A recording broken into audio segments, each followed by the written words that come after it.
el día miércoles, habíamos estado metidos ya en nitritos y nitratos, la verdad que son fármacos vasodilatadores, porque terminamos la parte de nitroprusiato de sodio, donde hemos hablado que es un medicamento para las emergencias, que dura muy poco tiempo en el organismo, que hay que utilizar normalmente suelos que no sean salinos para infundir el medicamento, que hay que tener mucho cuidado con la luz, y que además producen dos productos importantes, el cianuro por un lado, obviamente dependiendo de las rodanasas, y ese cianuro se transforma en tiocianato, que ya dije que un producto que consumimos bastante en el oriente es la yuca, que tiene también ese elemento, y que se puede resolver con la aplicación de hidroxicobalamina o cianocobalamina, que es la vitamina B12, como habíamos mencionado también. Luego nos metimos a este tema que son los nitritos y nitratos, que en realidad corresponde más que a la hipertensión arterial, corresponde al tema de vasodilatadores coronarios para resolver otra patología cardíaca, que es la angina cardíaca o angina del pecho. Entonces, estos nitratos y nitritos, como he puesto aquí, teniendo en cuenta que la presión arterial es el resultado del gasto cardíaco sobre la resistencia vascular periférica, estos nitritos y nitratos actúan sobre esa resistencia, pero lo hacen de forma no selectiva, o sea, son vasodilatadores no selectivos. Cuando decimos no son selectivos, entonces afectan las venas como las arterias, y en primer lugar, dosis bajas obviamente actúan sobre las venas. Y cuando estamos hablando de eso, entonces estamos afectando el retorno sanguíneo, porque a través de las venas se, digamos, retorna la sangre hacia el corazón, claro. Pero son importantes dependiendo de su aplicación, que generalmente se aplica por vía sublingual, entonces afectan los vasos coronarios, y pues esa vasodilatación existente a ese nivel mejora la angina cardíaca y obviamente mejora el trabajo del corazón. Esto lo hacen a través de la liberación del óxido nitroso, nítrico, y ese producto que es muy similar a la forma de actuar del resto endotelial vasoactivo. Entonces, se genera la vasodilatación y la mejoría del paciente que padece de esta patología de la angina cardíaca, que ya hemos mencionado también. Existen tres formas clínicas, la arteriológica, que es frecuente en las personas ya de edad avanzada, la espástica, que puede darse en personas viejas como también en jóvenes, y la mixta, ¿no? La mezcla de las dos formas de presentación serían las causas. Y aquí, entonces, dosis de nitratos que no alteran la presión arterial. Recuerden que acabo de decir que son vasodilatadores no selectivos, y van a comenzar por el sistema venoso, que son los vasos de capacitancia, y van a seguir por los vasos arteriales, pero no son vasodilatadores para bajar la presión arterial, no sirve, porque tendríamos que elevar mucho las dosis y además su durabilidad de tiempo muy corto. Entonces se utilizan sobre todo como vasodilatadores coronarios, eso. Entonces, no afecta mucho la presión sistémica y produce a menudo reducción de la resistencia pulmonar. ¿Por qué ocurre eso? Porque primero se afectan las venas y entonces el circuito menor se afectaría más rápidamente. Dilatación arteriolar en la cara, en el cuello, y entonces se va a presentar sobre todo en las personas que tienen piel blanca, clara, ¿no? Ese rubor, así como la cefalea, probablemente debido a esta dilatación. Si este es un vaso normal, y estoy hablando de los capilares, y estos tienen fenestraciones, pues todos los capilares tienen eso para permitir la nutrición de la célula. Si vasodilatamos, también estos espacios se agrandan, entonces va a salir plasma, se va a meter entre las células para generar edema, y eso genera el dolor de cabeza, o sea, esta cefalea. Por eso dice probablemente debido a la dilatación de los vasos arteriales meninges. Entonces, dosis elevadas pueden ocasionar recién una hipotensión arterial, pero no vamos a ocuparnos para eso. Hay otra gran cantidad de medicamentos que se pueden utilizar para el tratamiento de la hipertensión arterial.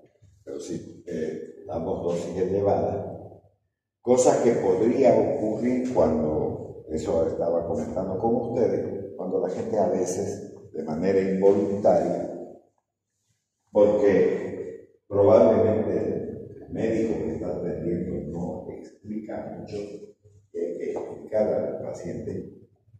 El paciente hace lo que quiere, sobre todo la gente del sexo masculino, debido a que si está tomando estos vasodilatadores que está recibiendo para su tratamiento, puede además, digamos, utilizar la farmacia y comprarse, por ejemplo, citralina, pese a que sirve para la disfunción y no tiene mucha actividad sobre los vasos coronarios, pero sus efectos suman a otros vasodilatadores. Y entonces puede haber, pues, esta hipotensión arterial, palidez, mareo, ¿no? Y además, la taquicardia refleja que eso es lo que está diciendo aquí, la activación simpática compensatoria, porque el organismo humano tiene esos mecanismos que no podemos menospreciar o tratar de no pensarlo, que sí va a ocurrir. Entonces, en la medida que aumente, va a haber taquicardia, y esa taquicardia resulta ser, pues, perjudicial, porque taquicardia, ¿qué significa? El aumento de la frecuencia cardíaca por encima de 100 latidos por minuto. Y si yo tengo un corazón que está funcionando así, que está trabajando más, al trabajar más, consume más oxígeno. ¿Y qué es el problema, pues, de la angina cardíaca? ¿Cuál es el problema? La deficiencia de oxígeno. ¿Por qué? Porque los vasos están obstruidos o se han cerrado por el espasmo o la amígdala. Entonces, volvemos a caer en lo mismo, en un círculo vicioso. Así que no es tan emocionante que se genere esa taquicardia. Mejor es que funcione de manera normal con la dilatación de los vasos coronarios. Entonces va a tener una mayor productividad su trabajo del corazón. Entonces eso es importante tener presente. Ya grandes dosis pueden provocar entonces tal grado de disminución de la presión arterial, sobre todo la diastólica, que la taquicardia y el aumento de contractilidad, lo que estaba mencionando hace un momento, no está contractilidad cardíaca, porque si tenemos taquicardia, agraven, incluso desencadenen el ataque de angina de nuevo. O sea, se hace un círculo vicioso. Entonces luego se podría ponerse a pensar, pero si le estoy dando un vasodilatador y otra vez está con angina, pero si te pasa, ¿qué va a ocurrir? Porque está aumentando el trabajo cardíaco por la taquicardia refleja. Al aumentar el trabajo hay mayor consumo de oxígeno. Y otra vez volvés a caer a lo mismo, ¿no? Entonces hay que expresar todas esas cosas al paciente, porque vuelvo a repetir, mucha de la gente cree que aumentándole la dosis ya está, resolvemos el problema. No es así. Todo tiene un límite. Más de eso, aparecen los efectos adversos. Más de eso, siempre resulta ser más negativo para el paciente. Eso tiene que hacer caso al médico. Por algo está dosificando una cosa para que las cosas funcionen bien. Y eso que a veces el mismo médico puede llegar a tener errores en términos de la dosificación, pero no porque no lo haga de manera adecuada, sino porque hay una variabilidad también individual a la respuesta de los medicamentos. Hay gente que con pequeñas dosis, entonces ya tiene una respuesta considerable en el tratamiento. A ver, hay gente que solo tomando un vaso de Coca-Cola le da insomnio, no duerme. Yo me puedo tomar unas 3 botellas de Coca-Cola igualito me duermo, a mí no ocasiona ningún problema. Hay gente que toma una taza de café y le da un insomnio del demonio, a mí no. Entonces, lo que quiero mostrar es las variables individuales, eso, no otra cosa. No, porque en primer lugar yo diré que estoy tan acostumbrado que todos los días tomo café. A mí no veo que eso me mantenga, digamos, totalmente despierto como para no dormir durante la noche. Sin embargo, existen personas que no tienen la costumbre de tomar eso. Y entonces, en eso va a tener una repercusión grande. Esos son variables individuales, por eso que la medicina debe de hacerse de manera personalizada, porque si no, sería pues mejor y más fácil curarse a través del teléfono, preguntando a la gente de otros países o lo que sea que se debe de hacer. Pero no es así. Tiene que siempre el médico estar presente para hacer tratamiento. Y además ya les he dicho de manera clara que cuando le pidan alguna forma de tratamiento para cualquier patología en un micro, que se desnuden ahí. ¿Qué más vamos a hacer? No se puede decir, dice, ¿por qué lo voy a hacer y por qué te voy a dar una receta? Si no sé qué es lo que tiene, entonces ya está. Se acabó el problema, digamos. Entonces, eso tenemos que siempre tenerlo presente. Bueno, en la actualidad se considera que estos nitratos y nitritos y otras sustancias que contienen óxido de nitrógeno, eso es lo que libera el óxido nítrico, el óxido de nitrógeno. En la molécula ejerce un efecto relajante de la musculatura visceral, ¿no? Mediante la estimulación de una enzima que se llega a ver, creo que tengo una diapositiva con respecto a esa imagen. La guanilciclasa soluble o citosólica va a depender siempre de esta guanilciclasa el hecho de generar la vasodilatación por el estímulo del óxido nítrico. Eso es lo que va a ocurrir. Y aquí tenemos, por ejemplo, el sildenafil, como le decía bien. Las células endoteliales, aquí dice sildenafil. Bueno, las células endoteliales liberan el óxido nítrico. Entonces, este óxido nítrico va a estimular esta guanilciclasa. ¿Verdad? Miren ustedes. Entonces, esta guanilciclasa es la que va a generar un producto que es el monofosfato de guanosina cíclico. Y eso genera vasodilatación, y ustedes pueden ver aquí dice erección, porque en realidad no estamos hablando de los nitritos ni nitratos, estamos hablando del sildenafil, citrato de sildenafil y cequina. Entonces este es el ciclo, y esto es lo mismo que producen los vasodilatadores. Ahora, ¿por qué esto ocurre? Porque aquí hay una fosfodiesterasa, esta fosfodiesterasa, que hay varias, eso también quiero que quede claro, no existe una sola fosfodiesterasa, como más de 20 existen. Entonces, esta fosfodiesterasa es bloqueada por el citrato de sildenafil, la bloquea.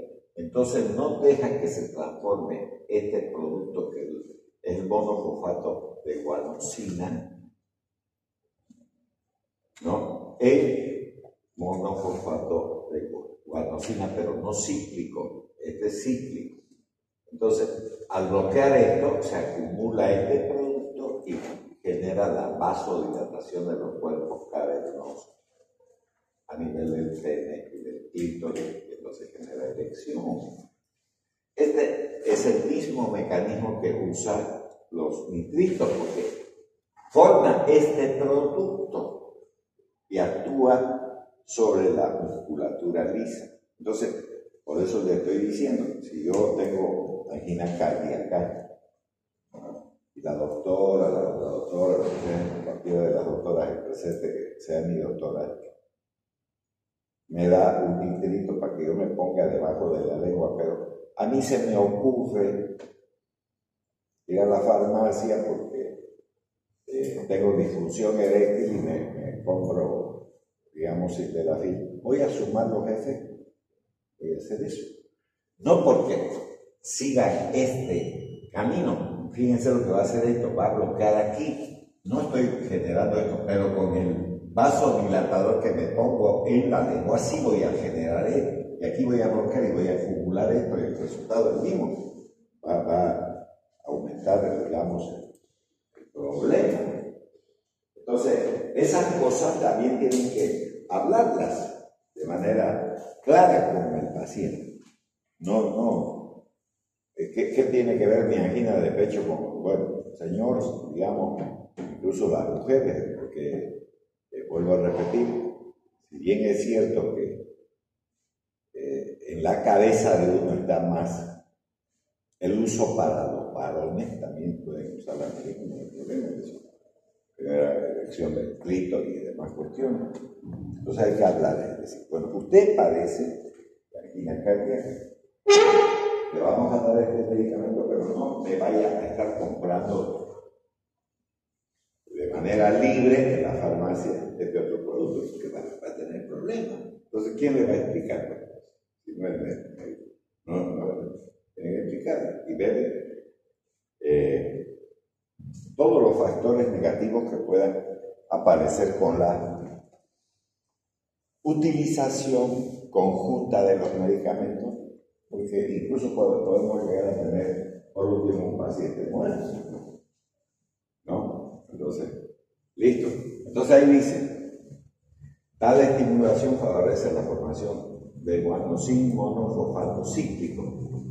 Aquí, guanosin monofosfato cíclico. Este es el elemento importante. Este es podríamos decir, el segundo mensajero. Y eso dice intracelular, que puede activar una proteína sinasa que fosforila diversas proteínas.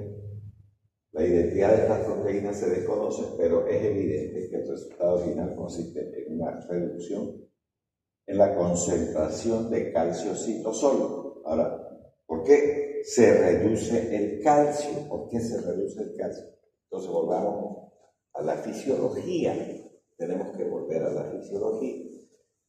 Todos los músculos, sin excepción, o sea, me estoy refiriendo al músculo esquelético, al músculo cardíaco y al músculo liso, tienen pues en su estructura los filamentos de actina y miosina. Esos filamentos de actina y miosina generan la contracción. ¿De qué hay diferencias? Sí hay diferencias. Por ejemplo, el músculo esquelético tiene troponina igual que el músculo cardíaco, y el músculo liso tiene calmodulina, ¿no? Otro tipo de proteína, pero que cumple exactamente la misma función. Entonces, el calcio es necesario para que haya esa contracción, pero si yo no quiero que haya contracción, entonces tengo que bloquearlo al calcio. Tengo que hacer eso. Que si aparece el calcio para la contracción, si desaparece, necesito obligatoriamente la presencia del calcio entre los filamentos de actina y miosina para que se genere la contractilidad. ¿Y qué quiero hacer ahora? No quiero que haya contracción porque quiero que desaparezca la resistencia vascular periférica. Eso es lo que quiero. Entonces, si eso quiero, entonces secuestro el calcio, lo meto dentro del retículo endoplásmico y voy a lograr con eso. Por eso dice que hay una serie de actividades dentro de la célula, pero que al final de cuentas termina en una reducción de la concentración de calcio citosólico, es decir, dentro del citoplasma, y una vasodilatación porque no hay calcio. Calcio fue un papel preponderante.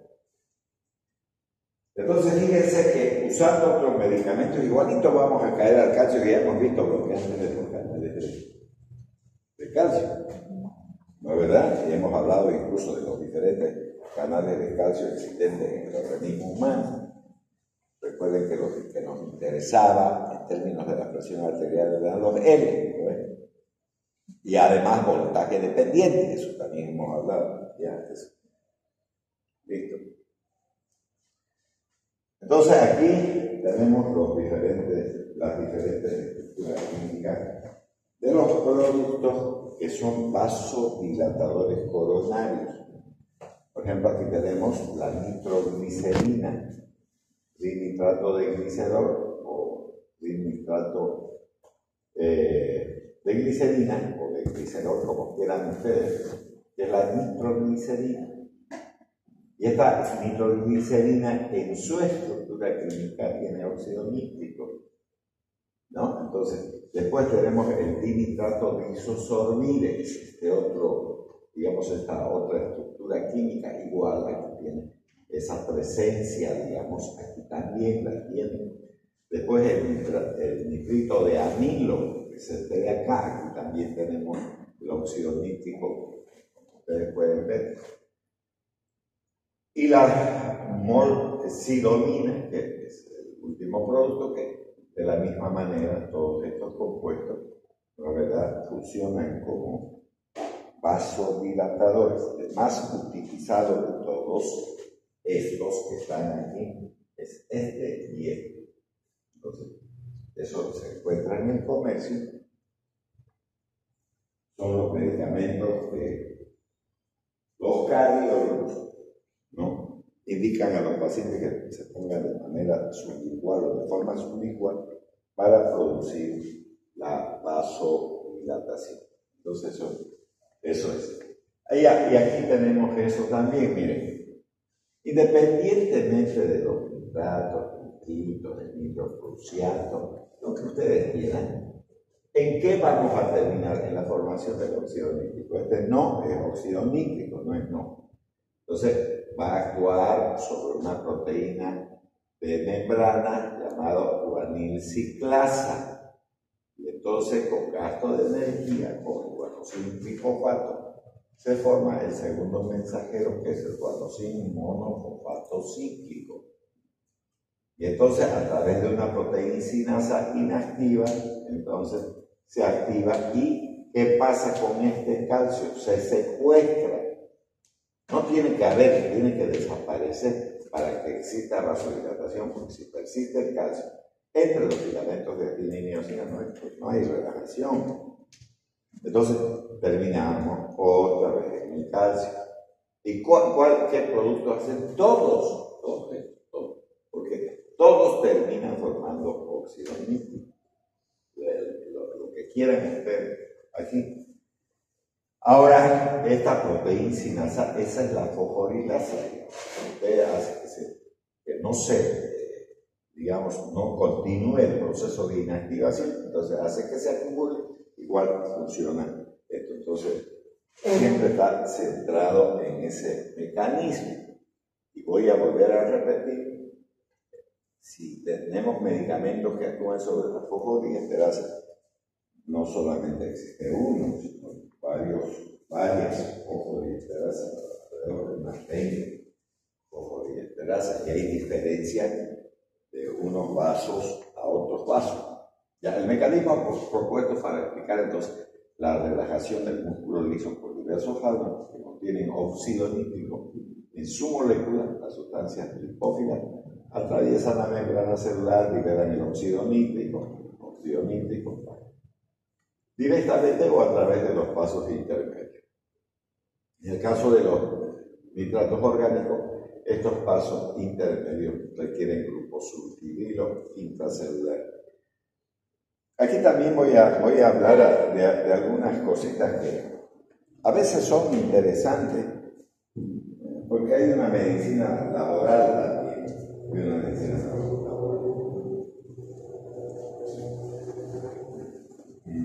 que a veces se nos escapa de la cabeza. Por eso digo, el que estudia estudia medicina tiene que ser una enciclopedia, en la medida que pueda. Es bueno leer varias cosas.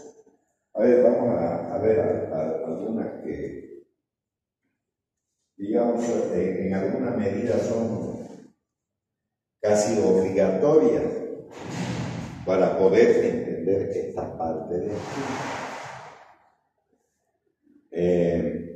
Si yo soy agrónomo o soy un campesino, ustedes han visto que, por ejemplo, voy a poner un ejemplo primero, se puede utilizar urea, es una bolita blanca así, que sirven para mejorar la tierra en los sembradíos, ¿no? Incluso en Cochabamba, no sé cuál será la razón, pero ahí el gobierno hizo una fábrica de eso, de la llamina y la cerró y la volvieron a abrir porque una empresa deficitaria y está mal ubicada, porque sale muy caro por el transporte. Bueno, así se usan también nitritos y nitratos para abonar la tierra. Y eso se desprende y entonces hay gente que está inhalando esos productos y tienen esos problemas de vasodilatación y dolores de cabeza de los campesinos por el uso de los productos. La gente que trabaja en las fábricas donde se elabora la dinamita también tienen ese tipo de problemas. Y dentro del campo laboral, esa gente puede llegar a tener, como los radiólogos ahora ya se llaman imagenólogos, casi muy poco se usa la radiografía. También tenían 2 o 3 veces el derecho de salir de vacaciones, porque las radiaciones terminan produciéndoles cáncer y todo ese tipo de cosas. Lo mismo aquí. Por eso está hablando de estos nitratos orgánicos que se encuentran en esos abonos. Incluso, a ver, vaya, huele a compuestos orgánicos, fosforados, no sé qué cosas esas veterinarias, o como se llamarán, ¿no? Entonces, ahí los que compran semillas, compran venenos y todas esas cuestiones, ahí existe eso. Y entonces la gente puede inhalar y tener esa actividad. Entonces, hay que tener mucho cuidado en la historia clínica, porque en la historia clínica usted va a poner la función que cumple ese sujeto en la sociedad. Si alguien es médico, si es abogado, si se dedica a la mendicidad, médico, lo que sea, le va a poner, pues, ¿no? En este caso tendría que poner agricultor, y entonces los agricultores pueden tener muchos problemas de este tipo, ¿no es verdad?, en su trabajo. Por eso estoy mencionando eso. Bueno, el óxido nítrico y otros nitrosoles formados por sus expensas activan la guaniciclasa soluble, aumentando entonces la concentración de guanosine monofosfato cíclico intracelular, que se abrevia así, guanosine monofosfato cíclico. Porque si no tiene esto, ya es el elemento inactivo. El activo tiene que tener esta C chiquita, ¿no? Porque esto significa cíclico. Entonces, mediante acciones no bien caracterizadas, el guanosine monofosfato cíclico favorece entonces la relajación de la musculatura lisa y de otras localizaciones. Pero este producto no lo hace de forma directa, sino que actúa sobre el calcio y secuestra el calcio. Eso es lo que hace. Entonces, al no haber calcio entre los filamentos de actina y miocito, entonces se produce la relajación de la musculatura lisa. Y aquí tenemos los efectos del óxido nítrico, ¿no es verdad? Aquí tenemos los vasos. Estas cosas amarillentas son es el producto, vamos a decir así, de la arteriosclerosis, como pueden observar ahí. Entonces el óxido nítrico dilata los vasos sanguíneos y aumenta el flujo de sangre. El óxido nítrico incrementa el suministro de oxígeno y protege el corazón y otros órganos del daño y muerte celular. Entonces, al generar vasodilatación, aumenta el flujo sanguíneo y entonces mejora las condiciones cardíacas. Hay que tener cuidado en no generar taquicardia refleja, y eso solo se va a producir si se pasa uno de dosis. Entonces, uno debe en algún momento explicar al paciente que no debe de ponerse más de lo debido, de lo que está indicado por el médico, ¿no es verdad?, en términos de su tratamiento. El óxido nítrico vuelve la superficie interior de la arteria como un teflón, ¿no es verdad? O sea, ya no va a existir esta, digamos, capacidad que tiene la nutrición en la alimentación, sobre todo de las comidas chatarra o de las grasas, de generar arteriosclerosis a ese nivel, y entonces va a formar una cubierta interesante que puede mejorar bastante el funcionamiento cardíaco. Eso. Ya, entonces ahí hemos visto también la presencia de esos vasos. Ya, el mecanismo exacto por el cual los nitritos activan la guanilciclasa tampoco es perfectamente conocido, aunque se ha propuesto que estos productos liberan intracelularmente el óxido nítrico. Volvemos al óxido nítrico, que tras combinarse con los compuestos ricos en grupos sulfídrilos, forman sulfonitrocitoles. Tanto el óxido nítrico como los nitrocitoles entonces serían los estimulantes directos de la guanilciclasa para formar el guanosil monofosfato cíclico y actuar sobre el calcio, como hemos visto. Ya, ahora podemos hablar de otros efectos. O sea, muy bien, perfecto, ya hemos entendido de que diferentes fármacos aplicados por vía sublingual van a generar vasodilatación a nivel cardíaco. Pero, ¿qué otras cosas pueden llegar a producir? En algún momento ya les mencioné que el músculo liso hay en todo el aparato digestivo. Por ejemplo, podrían contribuir para disminuir el dolor de los cólicos biliares, y eso vamos a mirar si eso es cierto también. Los lípidos infiltrados son capaces de actuar en casi todas las fibras musculares lisas, no vasculares, ya no estamos saliendo de los vasos sanguíneos. ¿Qué pasa si yo me trago a ver, en vez de ponerme la lengua, alguien me habla, o lo que sea, me lo trague? ¿Qué me va a producir entonces? Entonces yo ya estoy en el aparato digestivo. ¿Y el aparato digestivo qué tiene? Músculo liso. Y dentro de ese aparato digestivo, los órganos accesorios del aparato digestivo, como la vesícula biliar, el colédoco, el cístico, todas esas cosas. Y además, fuera de eso, el aparato urinario, todo eso tiene músculo liso. Entonces, así provoca relajación en la musculatura bronquial. ¿Y esto a quién le serviría? A los asmáticos. Funcionaría muy bien, digamos, a nivel pulmonar, ¿no? Del aparato gastrointestinal, del tracto biliar, de los uréteres y del útero. Todos esos órganos que ustedes pueden ver ahí tienen músculo liso. Entonces, usted no le puede decir, quédate donde estás, no tienen cerebro los medicamentos, sino van a actuar donde existe la posibilidad de hacerlo. Y listo.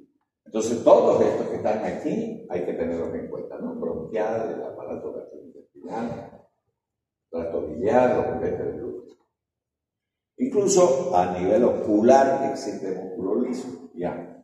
La intensidad de estos efectos es difícil de prever su aplicabilidad terapéutica. O sea, podemos utilizar en la relajación de la musculatura bronquial para el asma. Podemos utilizar estos medicamentos por su acción relajadora de la musculatura lisa en cólicos intestinales, en cólicos biliares, en cólicos ureterales, y eso es lo que está diciendo. Esa aplicabilidad no es muy importante, pese a que son músculos lisos. Entonces no está recomendada, pero si un paciente está tomando, o está recibiendo, mejor dicho, su medicación para su angina cardíaca, puede colaborar, porque igualito, no, pero si yo me estoy poniendo por vía sublingual, no estoy haciendo otra cosa, no me lo voy a tragar. Sí, pero te trague la saliva, y al tragarte la saliva estás llevándolo el medicamento. ¿Cómo lo vas a evitar? ¿No? Entonces eso es, ya no obstante, en ocasiones se ha empleado para tratar caso de espasmos esofágicos y del esfínter de Oddi. Recuerden que ese esfínter de Oddi es muy importante debido a que es una desembocadura en la segunda porción del intestino delgado de dos elementos importantes. Por un lado el páncreas y por el otro lado la vesícula biliar. Entonces, ese esfínter de Oddi juega un papel preponderante en las personas. Entonces, a veces se obstruye por la presencia de un cálculo o de un parásito, porque los ascaris también producen esos problemas, se meten en el esfínter ese, ¿no? Que son los parásitos migratorios, digamos. Ya, mecanismo de acción antianginosa. Entonces, la actividad antianginosa de los nitritos en la angina típica o de esfuerzo depende en gran medida de la capacidad para reducir la demanda de oxígeno por el miocardio, mediante los efectos sobre la circulación sistémica y que además disminuyen la precarga y la postcarga. La precarga es el retorno de la sangre al corazón y la postcarga es la salida del corazón. Entonces, si esas dos cosas las reducen y reducen el trabajo cardíaco, al reducir el trabajo cardíaco hay menor consumo de oxígeno. Por ejemplo, todos nosotros estamos respirando en paz. Pero si aumentamos nuestro trabajo, vamos a empezar a respirar así porque necesitamos mayor cantidad de oxígeno. A ver, suba las gradas hasta el último piso, vuelva a bajar, suba corriendo. Entonces, esa actividad de todo el organismo humano genera un mayor consumo de oxígeno. Y si hay mayor consumo de oxígeno, va a incrementarse la respiración para poder meter mayor cantidad de oxígeno. Eso se entiende. Si al corazón lo hago trabajar más consumo de oxígeno. Si trabaja más adecuadamente, entonces menor problema va a tener.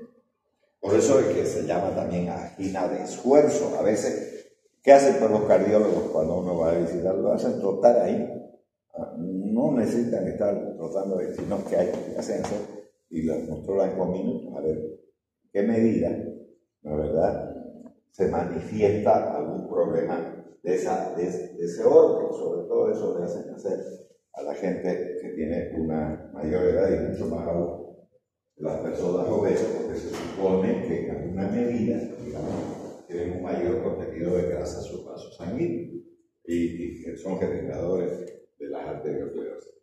Bueno, entonces la intensa venodilatación, porque ya hemos puesto aquí, aquí, ¿dónde actúan los nitratos y nitratos sobre la resistencia vascular periférica?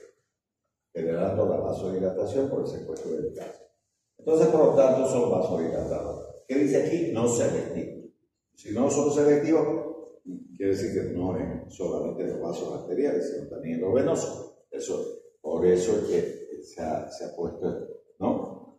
Entonces, esta intensa venodilatación, porque aquí no dice vasodilatación, venodilatación, que origina los nitritos, produce una reducción del retorno venoso y de la presión y del volumen diastólico ventricular, con la consecuente disminución de la precarga. O sea, va a llegar menor cantidad de sangre al corazón, entonces va a trabajar más tranquilo el corazón. Además, la vasodilatación arterial, esto era vena y aquí tenemos arteria, disminuye la tensión sistólica de la pared ventricular y como consecuencia también la postcarga. Entonces, la precarga se refiere a la llegada de sangre al corazón y la postcarga a la salida, ¿no? Entonces, diástole y sístole, entonces, están involucrados los dos elementos básicos del funcionamiento cardíaco. Y cuando hablo de sístole o diástole, estoy hablando tanto auricular como ventricular, que quede claro eso también. Ya los nitratos no aumentan el flujo coronario total en los pacientes con angina de esfuerzo, pero al parecer causan redistribución del flujo sanguíneo cardíaco, que eso es importante, en la zona subpericárdica o subendocárdica, con el consiguiente aumento de la oxigenación del territorio subendocárdico isquémico. Ahora voy a explicar. Si está el corazón y está en diástole, y aquí pongo un vaso sanguíneo, está tranquilo este vaso así, por 4 cuando se genera la sístole se aprieta y entonces deja menor pasaje de oxígeno. Y eso se va a notar, no en las personas normales, porque parece que todo fuera una belleza, pero a ver, de nuevo, imagínense, si esto es un músculo relajado, ya está relajado casi. Entonces le meto aquí un vaso y después genero la sístole, entonces esto se va a contraer. Al contraerse se apretan los vasos. Al apretarse los vasos, disminuye el flujo sanguíneo. O sea, en sístole disminuye el flujo sanguíneo. Pero si nosotros administramos estos medicamentos, entonces va a mejorar esa circulación, sobre todo, ¿no es verdad?, en la región subendocárdica. O sea, recuerden que el corazón es un músculo donde tiene también, digamos, algunas divisiones desde el punto de vista, si se quiere, anatómico, tanto macroscópico como microscópico. Ya, los factores hemodinámicos responsables de estos hechos no son totalmente conocidos, aunque se ha demostrado la participación de la dilatación de los vasos epicárdicos e intramurales. Este aumento del gradiente de presión para la perfusión a través de la pared ventricular. Entonces, ocasionado por la disminución de la presión diastólica, ¿no es verdad? Cuando está en diástole, la etapa telediastólica es lo más extremo de la diástole, y la sistólica ventricular, o sea, los dos extremos, tanto de la diástole como de la sístole. Y la recuperación del mecanismo de autorregulación anteriormente expuesto. Entonces, siempre esos extremos, tanto de vasodilatación como de la diástole como de la sístole, son importantes en el funcionamiento cardíaco. Bueno, entonces la angina causada por vasoespasmo, hemos hablado de eso, que se puede dar en las personas jóvenes también. La actividad vasodilatadora directa de los nitratos probablemente representa el mecanismo más importante de esa acción antianginosa, pues permite normalizar el aporte de oxígeno. Sí.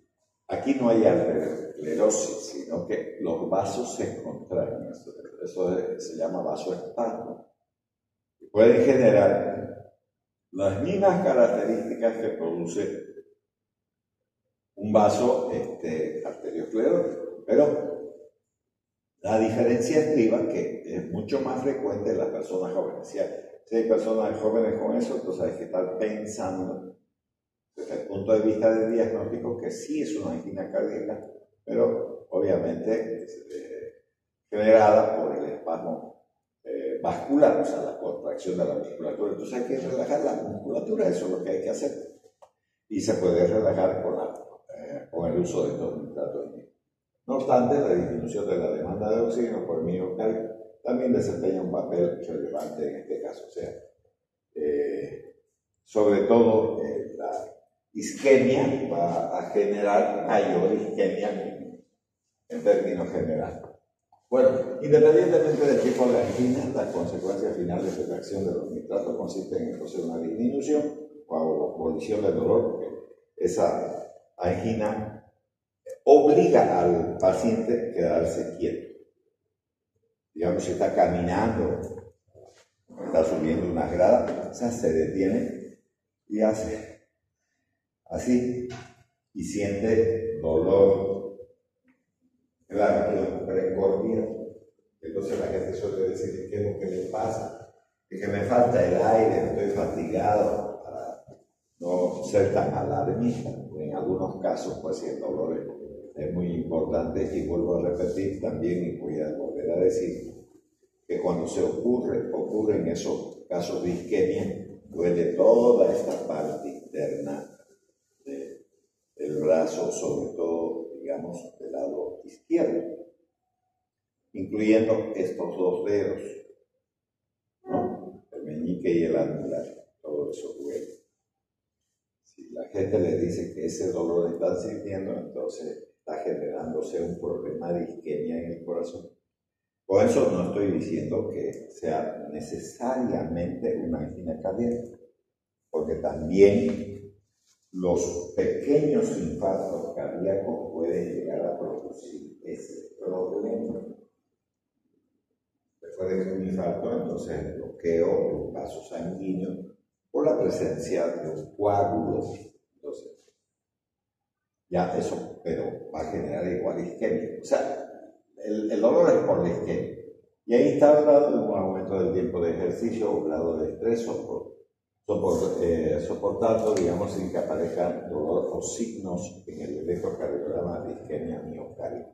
En realidad, el registro llamado electrocardiograma va a determinar la isquemia más que otra cosa. Y vuelvo a repetir, solamente se produce por la presencia de esa patología que estamos hablando ahora, que es la angina cardíaca, sino también puede aparecer en los casos de infarto de miocardio.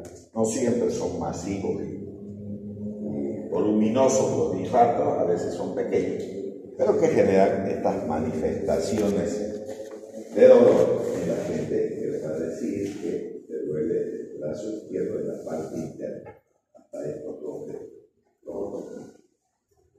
ese dolor puede manifestarse como un elemento importante en la historia clínica. Ahora, las características farmacocinéticas.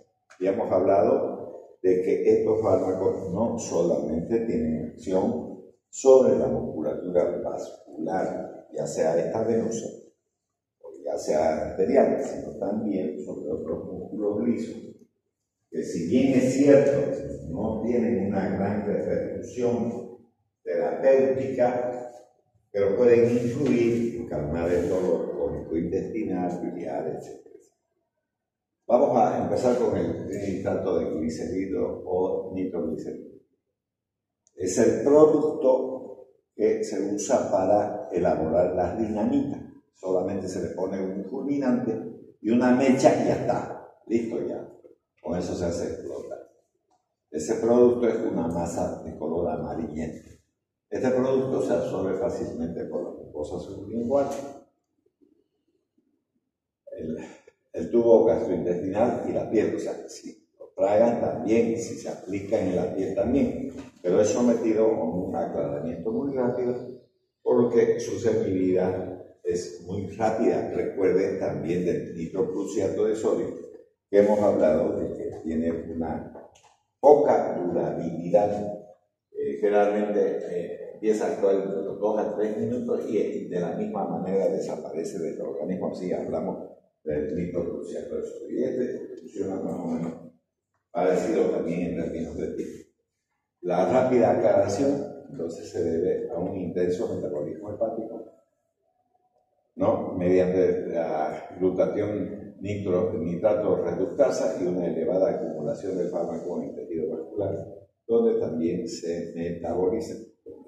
Lógicamente, este fármaco genera el óxido nítrico, que es el elemento importante, y entonces ahí tiene que generarse esa metabolización a nivel de los vasos sanguíneos, no solamente a nivel hepático.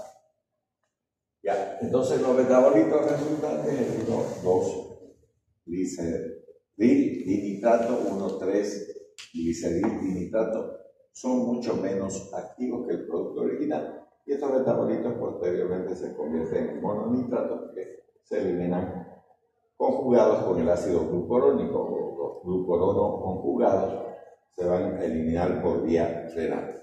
Entonces, independientemente de la aplicabilidad, porque acaban de ver que no necesariamente se puede administrar por vía sublingual, también se puede ingerir el medicamento, igual se va a absorber, pero obviamente cuando se ingiere va a ser metabolizado por el hígado, pero incluyendo la administración, si se quiere, sublingual, puede ser metabolizado ya en el endotelio vascular. Existe gran variabilidad interindividual, eso quiero que siempre lo tengan presente, no se puede estandarizar los tratamientos, es mejor personalizar, ¿no? En los niveles plasmáticos y el tiempo necesario para el comienzo de la acción y la duración de esto, utilizando las mismas dosis, vía de administración y forma farmacéutica, por lo que es muy importante individualizar el tratamiento. Entonces, aquí que le está diciendo, no hay médicos por teléfono. Usted puede ser cardiólogo, todo lo que usted quiera. Si usted no conoce al paciente o viene alguien, como suele hacer incluso la parte estudiantil, que será bueno para esto, mi abuelo, mi no sé qué, mi mamá, no me pregunten a mí porque no, yo solamente estoy dando clases y yo no conozco a ese paciente, no lo he revisado, no sé qué otras cosas tienen, no lo sé, no me pregunten. Si quieren algo más científico, más real, entonces pues hay que verlo al paciente. No queda de otra. Y voy a volver a repetir esto porque no es de nuevo. Solo en los libros existen las enfermedades únicas. En la vida real no es cierto eso. Entonces, yo puedo tener angina cardíaca, puedo tener diabetes, puedo tener hipertensión, puedo tener un montón de cosas. ¿Y eso cómo voy a saber? Revisando al paciente, haciendo una adecuada historia clínica. ¿Vale? Entonces, si ustedes agarran un libro de medicina interna y se ponen a ver angina cardíaca está descrito, pero eso del paciente no necesariamente, vuelvo a repetir, puede tener Chagas, puede tener, COVID-19, Zika, chikungunya, lo que quieran. Entonces, hay que individualizar al paciente. Para eso están estudiando cada una de las asignaturas de la carrera de medicina, dentro de esas la semiología, la fisiopatología y todo lo demás, para hacer una valoración de ese paciente. Eso tienen que hacer. Y por eso les digo, uno ya es médico cuando vence el tercer año, todo lo demás es un adorno, como comprarse el arbolito, eso es tercer año. Ya las bolitas, los papacecitos, no sé qué cositas ahí, ya son los adornos. Esos adornos los tienen que rellenar en la medida que ya hagan cuarto o quinto año. Pero la base fundamental del árbol ya está en tercero. Entonces, eso significa que ustedes deben de hacer siempre una adecuada historia clínica.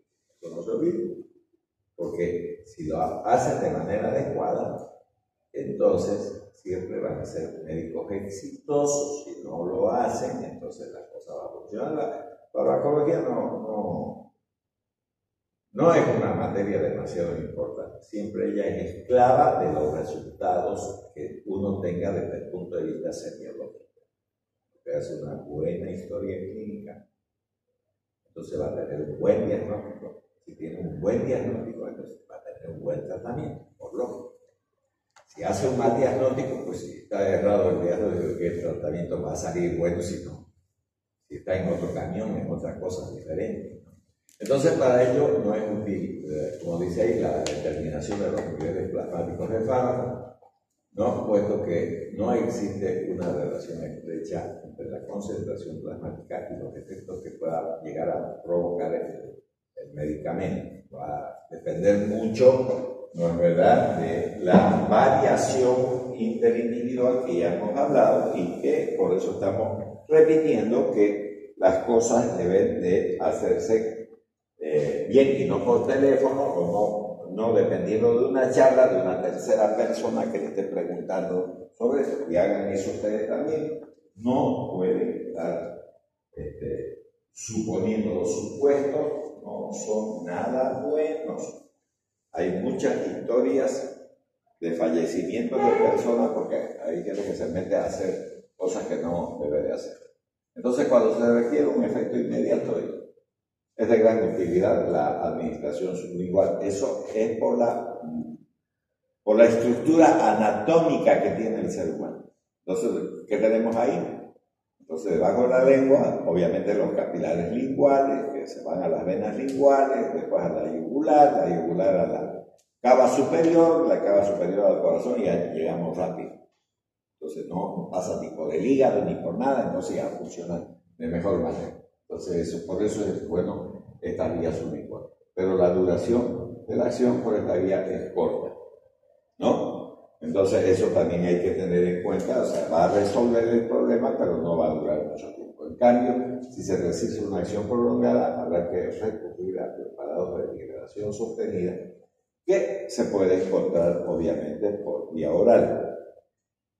Esas decisiones, ¿no?, del tratamiento, lógicamente la va a hacer el médico, ¿no? La forma farmacéutica de presentación del fármaco la va a dar en una receta del médico, eso va a ser. No hay. Entonces la forma de administración cutánea, porque también hay en parches o en plastos, recuerden que forma farmacéutica hemos visto y eso es, ¿no? O la infusión, si es que necesita internarse el paciente, ponerle el suero y obviamente hacer una infusión continua en ciertas circunstancias. Angina inestable, infarto de miocardio. Fíjense, esto es angina, pero el infarto también es una patología que genera déficit de oxígeno. ¿Por qué? Porque se bloqueó con un coágulo de sangre y ya está. E insuficiencia cardíaca congestiva. No obstante, estas formas de administración pueden ocasionar una acusada tolerancia al efecto del fármaco. Eso también es bueno llegar a saber. Estos nitratos y nitritos, ¿no?, se ha observado que generan tolerancia. Es decir, hay gente que no responde fácilmente al tratamiento. Esto es un resumen de todo lo que vamos a seguir hablando. Entonces, esto sí vale la pena, digamos, para estudiar de menos, ya que les gusta la actividad light, digamos, del estudio. O sea, todo lo que estamos escribiendo, ahí está. Entonces, ustedes tienen escrito. ¿Cuál es su acción? Vasodilatación de los arterias, ¿no? Entonces, vasodilatadores no se respiran. Actúan sobre venas y arterias. Ya, eso. Ahí, ¿no? Entonces, ¿cuál es su mecanismo de acción? La producción de óxido nítrico, la formación de guanosina monofosfato cíclico, ¿no?, la desfosforilización y el secuestro del calcio, ¿no?, y que va a generar la dilatación. ¿Cuáles son los fármacos que forman parte constitutiva de este grupo? Entonces, la nitroglicerina, el dinitrato de isosorbida, el cipomononitrato de isosorbida, ¿no? Ahora, la farmacocinética, por donde lo vamos a administrar, se puede administrar por vía oral, efecto del primer paso, la metabolización hepática, dice aquí, diferentes vías de administración con una vida media corta e individual en el tratamiento. Hay que individualizar el tratamiento. Entonces no se puede estandarizar, no puedo decir, bueno, son, por decir una cifra, 5 miligramos, 1 miligramo, 10 miligramos, 50, 200, lo que sea, no puedo decir eso que es para todas las personas. Tengo que decir, fulano de tal va a recibir tal dosis. Efectos adversos por la dilatación de los vasos sanguíneos, sobre todo a nivel meningio, puede generar cefalea, rubor facial, hipotensión ortostática, taquicardia, que es lo que hemos hablado, que es una taquicardia refleja, ¿no? Y las indicaciones siempre se debe de administrar en cardiopatía isquémica. ¿Cuáles son esos? Angina cardíaca y obviamente los infartos de miocardio que hemos hablado, incluyendo la insuficiencia cardíaca en algunos casos. Entonces eso ya está, ese es el resumen total. Ahora vamos con otro fármaco, ¿no? Porque es importante ver todas las posibilidades. El dinitrato de isosorbida. Entonces este producto, aquí tienen ustedes una presentación, ¿no? Se absorbe fácilmente tras administración sublingual, oral o cutánea, porque vienen, vuelvo a repetir, en parche o en plato, pero su biodisponibilidad por estas vías no es total, pues sufre gran metabolización hepática y obviamente vascular, que ya hemos hablado, que se puede metabolizar tanto en el hígado como también en el endotelio vascular. Entonces, esa es la forma de aplicar, ¿no? Se dice que levante la lengua y debajo de eso se ponga la tabletita, tanto sus niveles plasmáticos como la duración de su efecto muestra una notable variabilidad individual. Ya hemos hablado de esto y esto es, como estamos viendo fármaco por fármaco, tiene que volverse a tocar los mismos puntos que hemos, digamos, relatado con antelación. Bueno, la semividad de eliminación plasmática es mucho más prolongada que la de la nitroglicerina, o sea, dura un poco más y parece aumentar tras la administración repetida. Aunque en este caso la intensidad de los efectos puede disminuir porque existe la posibilidad de generar tolerancia. O sea, el uso continuo de esto puede generar tolerancia. Ahí tienen de nuevo el nitrato de isosorbide, la presentación del visor, como pueden observar ahí en esa cajita que está mostrando la diapositiva.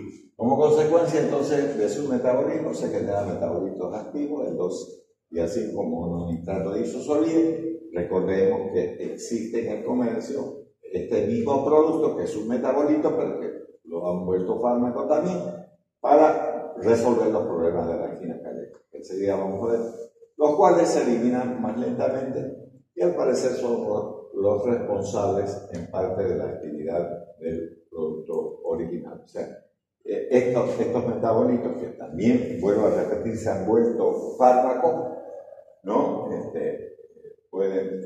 Entonces tienen actividad farmacológica. A ver, ahí tienen 5,4 mononitrato de isosorbide. Y eso era lo que producía el anterior producto. Entonces, a diferencia de los restantes nitratos, presenta una biodisponibilidad oral cercana al 100%. Eso es importante, y la variabilidad individual de su parámetro farmacocinético es muy pequeña. No es tan grande como en los otros productos. O sea, con eso, ¿cuál es el mensaje que nos está dando? Si usted receta 5 mononitrato de isosorbide, puede en alguna medida estandarizar los tratamientos para todos los individuos.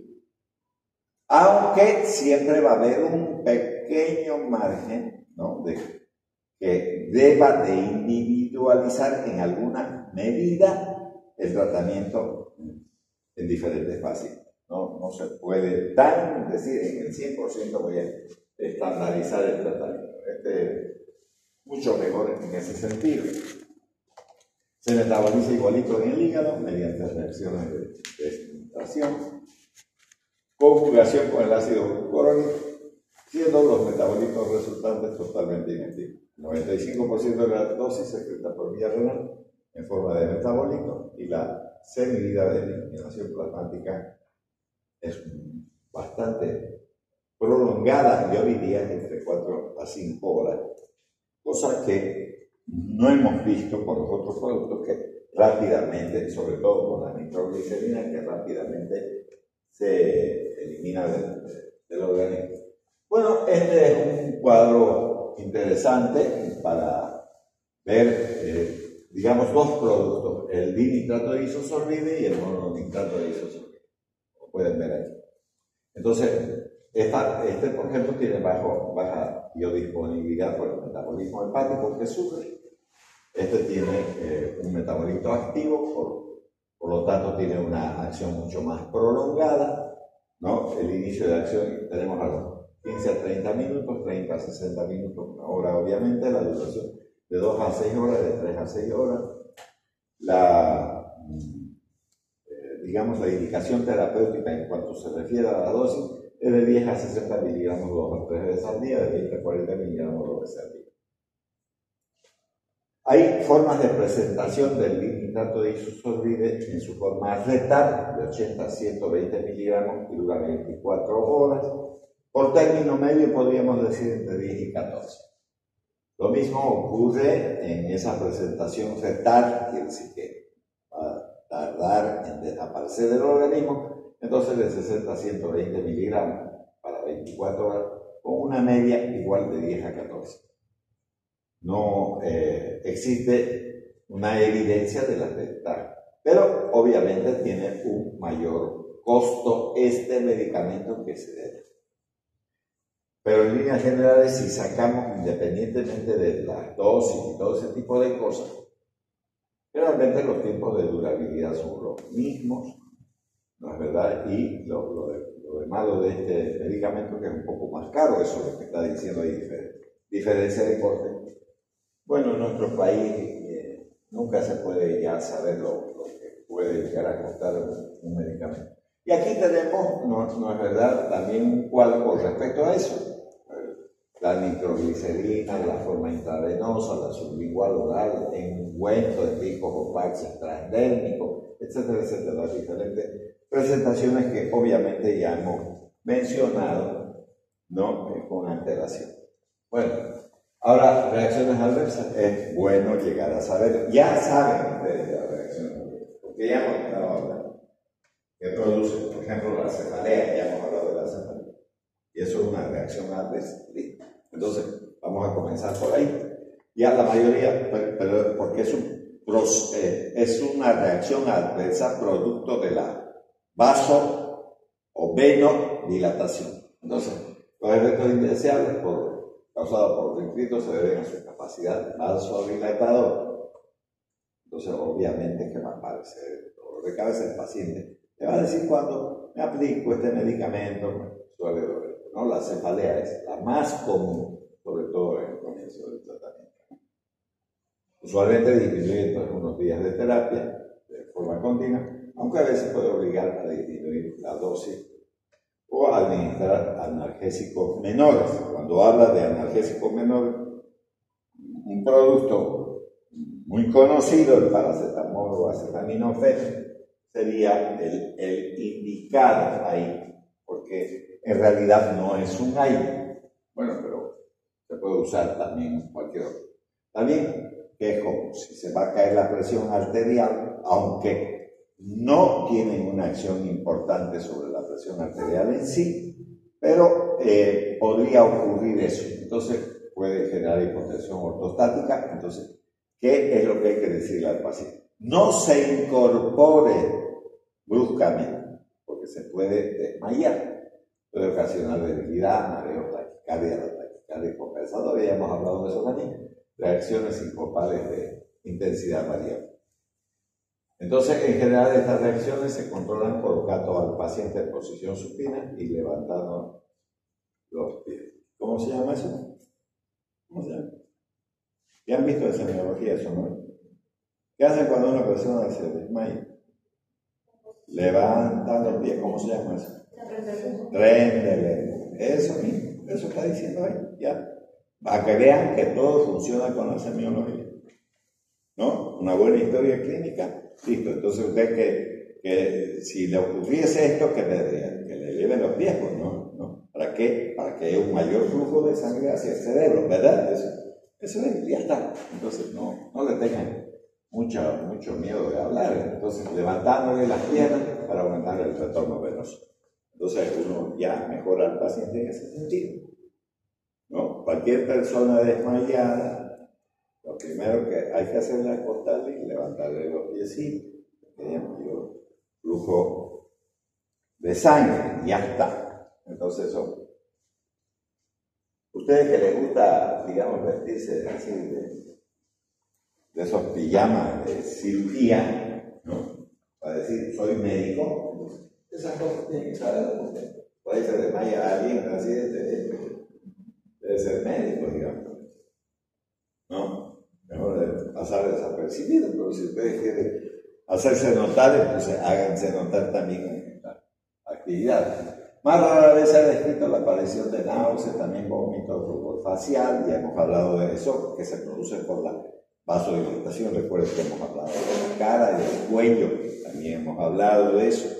Ya al principio, todos los medicamentos producen a veces erupciones cutáneas, cuya incidencia a veces es mayor con las zonas de aplicación transdérmica, o sea, las que se ponen en parche.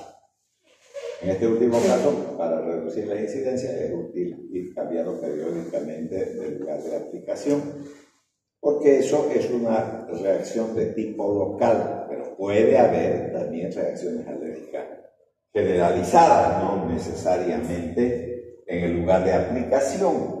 Recuerden que también hay ungüentos, o sea, cremas para ponerse, no solamente los parches. Entonces eso también puede llegar a generar. Cuando se produce una intoxicación grave, en pacientes con déficit de nicotina, adenina y nucleótido, y genere metahemoglobina, ¿no?